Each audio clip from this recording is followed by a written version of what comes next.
Now I'm dedicating this video to my 20,000 subscribers for showing the love so far. You guys do encourage me to keep on working harder, and if at all you are new to my channel or haven't already subscribed to my channel, please consider subscribing to my channel because that encourages me to keep on making more wonderful content just like the one you are about to watch. Yes, we can study all sorts of openings, tricks, gambits, offbeat openings, and sidelines, but we cannot run away from the fact that the king's pawn opening still remains king. Like in the words of Bobby Fischer, it is simply the best opening. Well, that was his opinion of course, but still that can be supported by the fact that the king's pawn opening is a great opening choice for champions.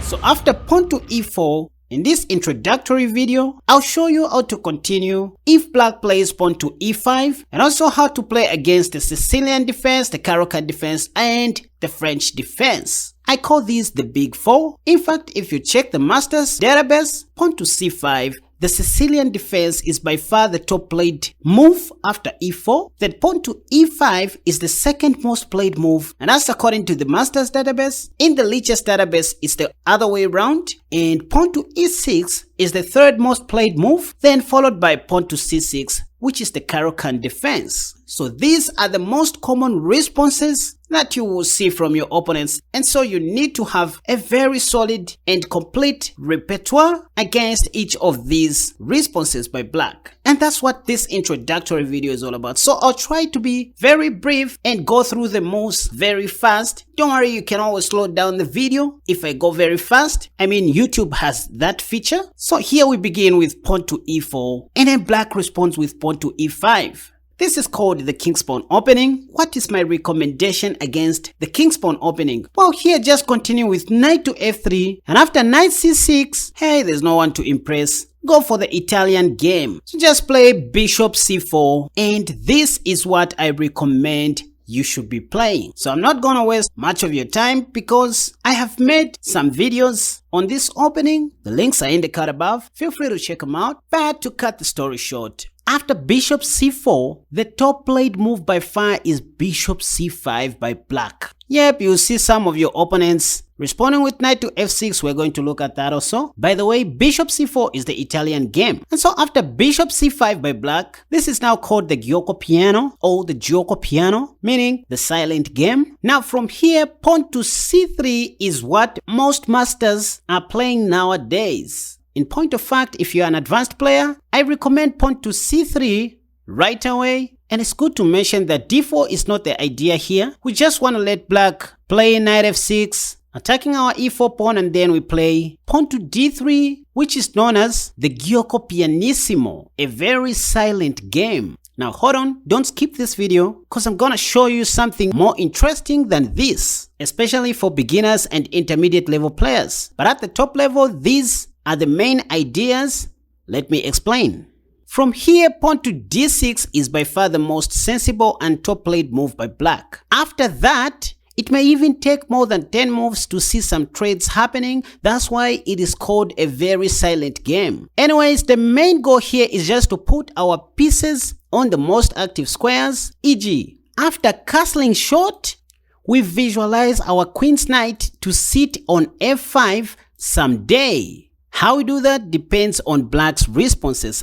Otherwise, we don't even have a specific sequence of moves to follow. The dark squared bishop will be the last thing we will develop and probably be exchanged on e3 with black's dark squared bishop that will be taken by our queen's knight. We also visualize our light squared bishop to sit on c2 if attacked someday. And then finally the pawns will move as highlighted following black's responses. But let me show you why this is called a very silent game in case black becomes greedy or loud enough to play pawn to d5 instead of the normal pawn to d6. So after pawn to d5 by black, here we just take the pawn. Knight f5 is bad due to the highlighted moves, and so knight takes d5 seems to be natural. But queen b3 gives white a huge advantage, and it's nothing that black can do to stop us from winning one of these two pawns. the b7 and the f7 pawn. And so if you are an advanced player facing stronger opponents, these are the ideas I recommend. But let me show you something very spicy instead of this boring variation. So after bishop c4, the Italian game, and black plays bishop c5, what I personally like doing, especially in tournaments and in over-the-board games, is just castling short. And here you will see most of your opponents responding with knight f6, the top played move. Now this is still the Gioco piano. d3 is okay, but I like going pawn to d4 right away. This is called the deuce gambit.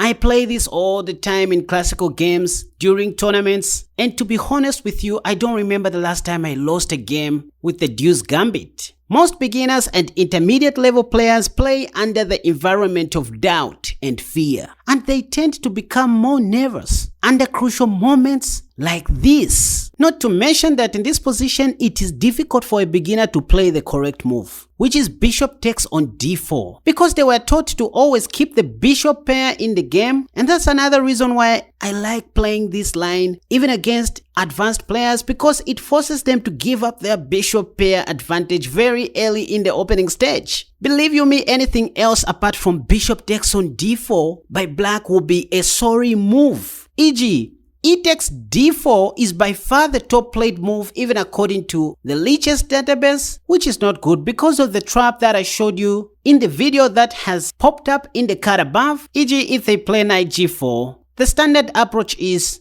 bishop f4, but I like this move right away. Bishop takes f7, taking away black's right to castle. And after king takes f7, I check with my knight on g5, because next I'm gonna win the knight on g4. And after king g8, I go queen takes g4, just keeping black up on his toes while increasing his chances to blunder. And remember, this is in a classical match. By this time, my lower rated opponent will start playing by fear, because chess is more psychological than physical. Anyways, going back to this position, after e takes d4, e5, black may also try to play pawn to d5 right away, attacking our bishop. Here we can just go ahead and take the knight. This is a very common line where we give black a check, they block with a bishop, knight g5, attacking the bishop once again. And after queen takes on f6, we take the bishop with our knight, f takes c6, and then queen h5 check, which also wins the bishop immediately. And so when you're playing normal chess, this is what I recommend that you should try out, even in your classical games, not just your blitz games, especially against your lower rated opponents or intermediate level players. Anyway, so we just castled short and black played knight f6, then we play pawn to d4. Well, instead of e takes d4, this time let's say black takes with the knight. Well, here there's a popular trap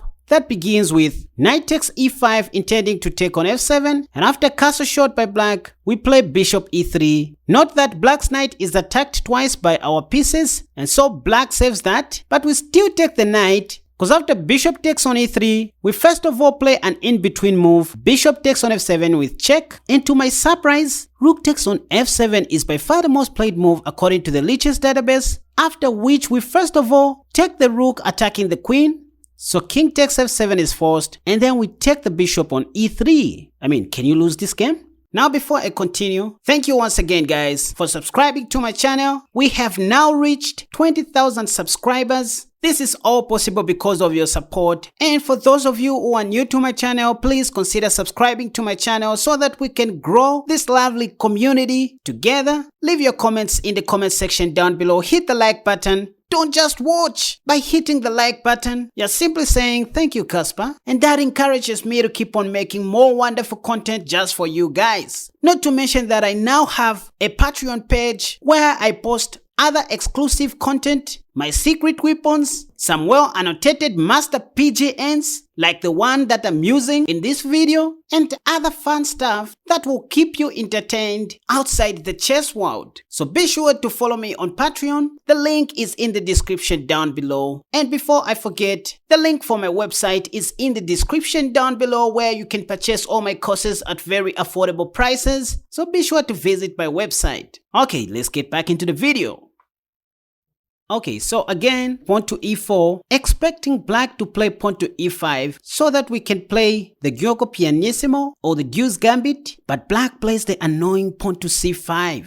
Well, these are the ideas that I want to recommend. This is the simple plan. You know, the Sicilian defense is somehow predictable in terms of where black will castle, because it's obvious that black will not castle long. They have already opened up their queen side with pawn to c5, and so it's obvious that they will castle short. And I use these ideas even in classical tournaments. Immediately I see the Sicilian, I start thinking of the early kingside pawn storm, starting with pawn to g4, then h4, g5, etc. So I just gave you one secret of masters. So just remember to start thinking of increasing a lot of pressure on the king side, beginning with g4. So here knight f3 makes sense. After pawn to d6, this is called the modern variation. d4, normal stuff, as if you want to play the Yugoslav attack. I mean, this is how we play the Sicilian defense. So right in this position, after we develop our two knights and the pawn, and black has already developed the knight on f6 and the pawn on d6, it is from here where the Sicilian defense can go different ways. For example, pawn to a6 is called the Najaf variation. Knight to c6 is called the classical variation. Pawn to e6 is the Scheveningen variation. Pawn to g6 is called the dragon variation. I hate to disclose this to you. My secret here is just to force black to block his light squared bishop by making him play pawn to e6, so that I can quickly play pawn to g4 and g5. Because I know black will castle short anyways, and if black shows me some signs of not wanting to play pawn to e6 anytime soon, I can still go pawn to h3 and g4 with the same ideas. For example, after pawn to e6 in this position, I don't waste any time but to play pawn to g4. I know they are not going to castle long, so let me just start the pawn storm as quickly as possible from the king side. So h6 is what most of my lower rated opponents play. Then here, even though I can go pawn to h4 to prepare for g5, I just go g5 right away. By the way, this has also been played by Judith Polgar, Karpov, Kasparov has played this. This is called the Keres attack. I recommend that you study this opening very well. So h takes g5 is what most of them play. We take back with the bishop, and after knight c6, we just simply play queen d2, planning to castle long next. Queen b6 may be played,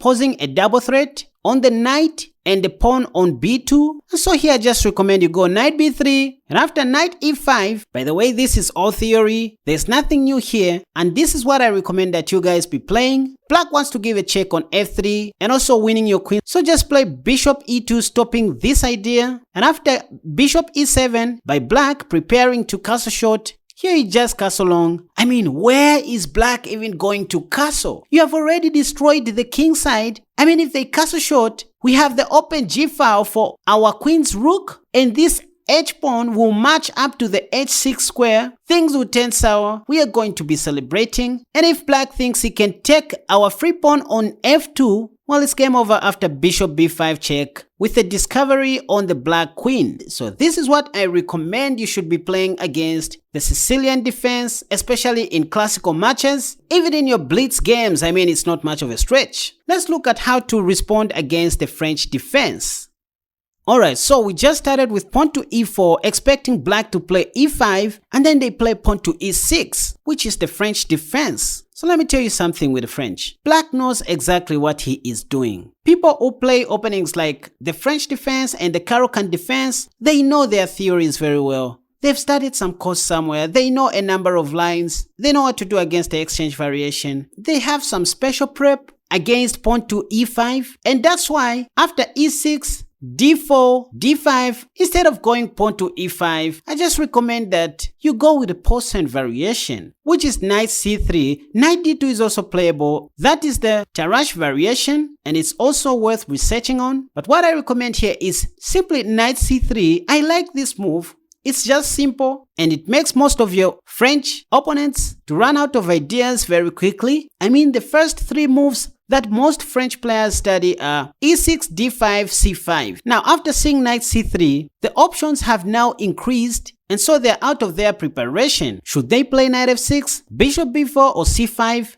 or simply taking on e4, they don't know. So if they play bishop b4, now here's why I recommend that you go pawn to e5. And seeing this, you're going to see them playing pawn to c5 immediately. That's what they wanted to play at first anyways. And right here, since the bishop is already out, that's when we are supposed to play pawn to a3, taking on c3, after which you take with your b pawn. By the way, if c takes d4, we'll take back with our pawn and still have 3 connected pawns on the center. So black may try to do something else like knight e7. And here, even though we have plenty of options to play, such as queen g4, knight f3, bishop d3, I just suggest that you become aggressive and go with h4, because next you want to go h5. And if black allows, we are going to play h6 and bishop g5, plant our bishop on f6. Life is good all the time. And so black should maybe play pawn to h6. And again, we have plenty of options to play. Our game is very flexible. And going back, instead of bishop b4 pinning our knight, black may play something like knight f6. Again, we just go e5. Knight e7 is what they play. We know that black wants to play c5 next. Take our d4 pawn and probably take our e5 pawn in the near future. So we just play pawn to f4, holding on to our e5 pawn, so that even if c5 comes, we don't even get worried. We just develop normally and ensure that we don't have any weakness. Knight f4 attacks the queen, plus defending our pawn on b2. If queen f5 check, we play c3. Our knight is still defended by our queen, and we're also planning to take on c5, for example, if b5. But if c takes d4, this is the only crucial moment to remember. Just don't take on d4 immediately, as your end knight doesn't have better squares to go to. So better play an in-between move, pawn to b4 attacking black's queen, which forces the queen to go back, and only then do we take on d4 with the knight. And after knight takes d4, we take back with our bishop. Again, look at the position. We have stabilized everything. We have no weaknesses. We can play a3, rook c1, castle short, bishop d3. Life is good all the time, and all the time life is good. So that was in the knight f6 variation. Let's go back. Instead of these two moves, if black decides to take on e4, for example, d takes e4, well, here we just be simple, take the pawn. If knight f6, we take the knight. And here theory says black should take with his g-pawn, accepting to damage his pawn structure. But that's not what you're going to see your opponents playing. They are going to take with the queen, which is very bad according to Stockfish, because now we are going to take advantage of this queen which is developed so early in the opening. Play bishop d3, and if bishop d6, we play queen e2, preparing to go queen e4. By the way, queen e2 before castling short is very important because it poses a threat of checkmating on h7 right away. And in this position, the only move to play is g6, because if queen g6, we take the queen, and here we are just up a pawn, plus having emerged with a better pawn structure and a better position. Even if black doesn't exchange queens, g6 is equally bad because we can simply take the pawn on h6, attacking the rook on f8. And we have a very decent game from here. So that's what happens if black chooses to play d takes e4 right away. Okay, so let's look at the last one against the Karakan Defense. Again, you play pawn to e4, expecting black to play e5, and then they play pawn to c6, which is the Karakan Defense. By the way, I have a full course on the Karakan Defense, how to play the Karakan Defense with black pieces. I love this opening. It's something that I would recommend for beginners to learn. It's a non-committal opening, and I've seen great results from my students, so I'm really proud of this course. Anyways, so we still go pawn to d4, because why not? So d5 by black. Now, just like in a French defense, again, Caro-Kann players are well prepared. They know their opening. They've already started their Caro-Kann course, which they bought from Kaspa or from any other chess coach, international master, grandmaster, etc. So they are well prepared with moves such as pawn to e5 and pawn takes. So here I just recommend that you play the move knight c3. This is something that most Caro-Kann players don't really pay much attention to when studying their courses. This is simply called the classical variation. The most played move is d takes e4, after which I recommend you take back with your knight, and bishop f5 is what you're going to see, which is officially the classical variation. And here I just want you to be very simple. Just play knight g3 attacking the bishop. Moves are well known. h4 preparing to go h5. They play h6. This is all theory. And here you go, knight f3. Knight d7 is what they play. Probably stopping your knight e5 ideas. Bishop d3, you exchange bishops, and then they play e6. And so you just play bishop f4, queen f5 check c3. I mean, this is the simplest of all. So this is just a line that I would recommend that you guys should be playing. Look at how well developed your pieces are. You are ahead in development, unlike black, so you should be good to go with this opening. So this is just my e4 bundle intro. You haven't seen anything. If you want to learn more, you can visit my website. The link is in the description down below, where you can purchase all my courses at very affordable prices. And hey, you can also join me on Patreon. The link for my Patreon page is also in the description down below, where I post exclusive content and other premium videos that I make specifically for my students. There you also have access to my other articles, well annotated master PGNs, and my other corporate things outside the chess world. For example, you will find the link for this PGN on my Patreon page, so feel free to join my page. And remember to subscribe to my channel on YouTube. Hit the like button, share this video, leave your comments in the comment section down below, because I do read all of them, and spread the love. So thank you for watching.